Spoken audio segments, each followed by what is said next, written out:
What I want to do is, again, we could all walk out of here with the deer in the headlight looks, like it's over, it's done, there's nothing we can do, the tide, we're over the waterfall. I don't want that impression to be given, because quite simply, and this is the source of all hope for those of us who believe in Jesus Christ has risen. So that is true, right? So let's start down here, Craig, we'll start with you, and then we'll go this direction if we can. What are steps we can do to be active, vigilant, courageous, convicted, in the right sense in this culture? First of all, I think the seminal issue is going to be how well we define the practical impact of who's being burdened. Both HHS, how is it really burdening our religious liberties? And if you look at the Hobby Lobby bad decision from the court, you'll see the court didn't get that. So we need to educate the public, because if these decisions go bad, we go to Congress, we've got to get Congress to reverse what HHS has done. Second of all, I think we need to get the message straight to our people. Because we still have confusion out there among the evangelical folks and the religious folk. And by the way, this is not just a Protestant issue. You know, Ben Franklin's old adage, if we don't hang together, we'll certainly hang separately on this. So we need to hang together. But we need to get our Bible straight. We need to educate our people. John 3, John the Baptist was preaching prophetically against the corruption of Herod, not just as violation of some Old Testament law, but corruption. That's our prophetic role. And then Ephesians 5. We need to shed light on areas of darkness, point out the areas of darkness, and so we can get the gospel there. And we have to have a gospel underpinning. And lastly, Jeremiah, I think it's 29, where in occupation, in a hostile culture, which is the way we're feeling pretty much most of the time now, God told Jeremiah, tell the people, seek the welfare of the city, for in its welfare will be your welfare. So we need to articulate things that are both secularly beneficial to those listening who are not Christians, as well as understanding the biblical roots of our message. Matt?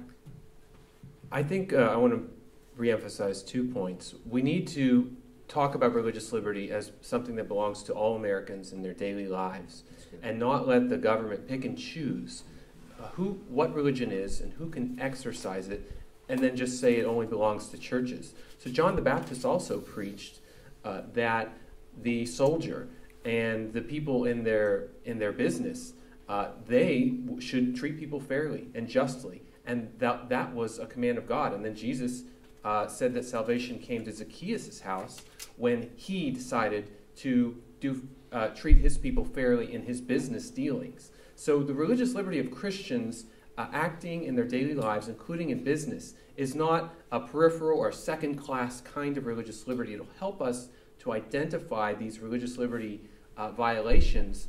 It'll help us to talk about the victims of the abortion pill mandate from Obamacare when we realize that these Christians in business aren't asking for special treatment. They're just asking for this level of religious liberty that we ought to already conceive.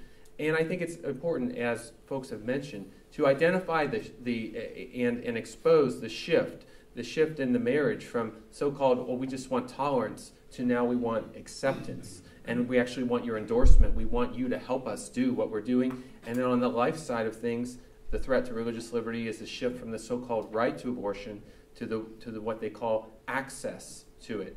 Access meaning you have to pay for it, you have to help it, you have to help me do it. You have to make sure that when I engage in these sexual choices that I can do them for free on your dime. It's those shifts that are taking this, even what they're calling freedom, and imposing it as coercion. That's where we can find the victims of the religious liberty, and we can tell those stories. And Jennifer, just before you do that, two things for Matt. One is, I think that last point is very important, because I don't think we actually clarified that when it comes specifically to the HHS mandate, it's not an access issue. Access is very easy, it's very simple, but the mandate actually requires employers to fully subsidize at no copay, no enrollment fee or anything, the full subsidy of these services. That's correct. It's not an access issue as normal people would understand it, but access, like acceptance, are code words for I'm going to force you to help me do it and to endorse me in doing it and to make it happen.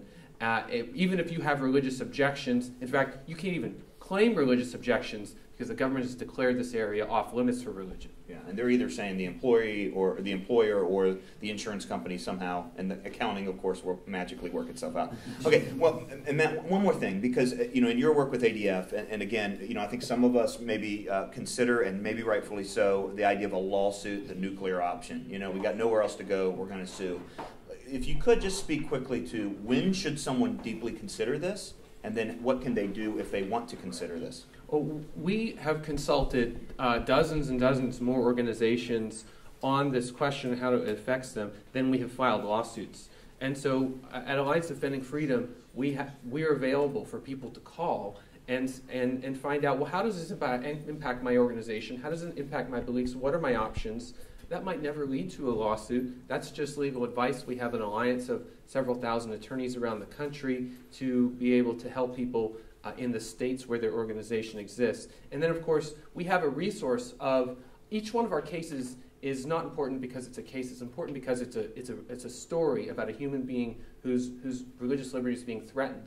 Those are the stories that can be told, and we can provide you the stories of Elaine Huguenin, the photographer in New Mexico, and of Don Mendel in Maine, whose licensure was threatened. We can provide you these stories of the Newland family, of the Taylor family at Tyndale House Publishers, to talk about real people and how their religious liberty is being threatened.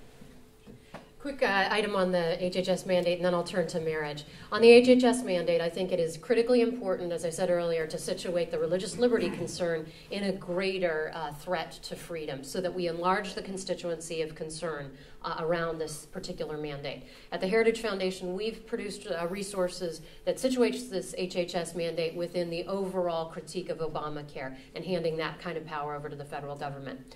On the issue of marriage, I want to make 4 quick points.